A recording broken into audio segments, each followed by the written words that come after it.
রাজস্থানের বিস্তীর্ণ মরুভূমি দিয়ে প্রতিদিন একটি ট্রেন ছুটে যায়। চারদিকে শুধু বালি আর ধুলো, সবকিছু যেন রুক্ষ আর শুষ্ক। একদিন সেই ট্রেনের জানালার ধারে বসেছিল এক তরুণ সৈনিক।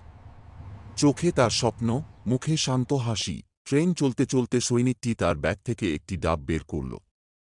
সে তৃষ্ণায় ডাবের জল খেতে লাগল। জল খাওয়া শেষ হলে সে জানালা দিয়ে ডাবটি বাইরে ফেলে দিল।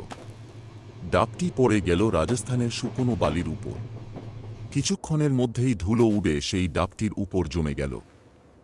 কেউ ভাবতেও পারেনি এই শুকনো মাটিতে কিছু জন্মাতে পারে। দিন কেটে গেল। কয়েকদিন পরে আবার সেই একই পথে সৈনিকটি ট্রেনে চড়ে যাচ্ছিল। হঠাৎ জানালা দিয়ে তাকিয়ে তার চোখে পড়ল সেই ফেলা দেওয়া ডাবটি। সৈনিকটি ট্রেন থেকে নেমে ডাবটির কাছে গেল। আশ্চর্য হয়ে দেখল ডাবটির ভেতর থেকে ছোট্ট একটি অঙ্কুর বের হয়েছে। সৈনিকের মনে দয়া জাগল। সে তার পানির বোতল থেকে একটু একটু করে জল দিল সেই ডাবটির উপর। তারপর চলে গেল। এরপর থেকে যতবারই সে ওই পথে ট্রেনে যেত, ততবারই ট্রেন থেকে নেমে অল্প জল দিয়ে যেত সেই অঙ্কুরটিকে।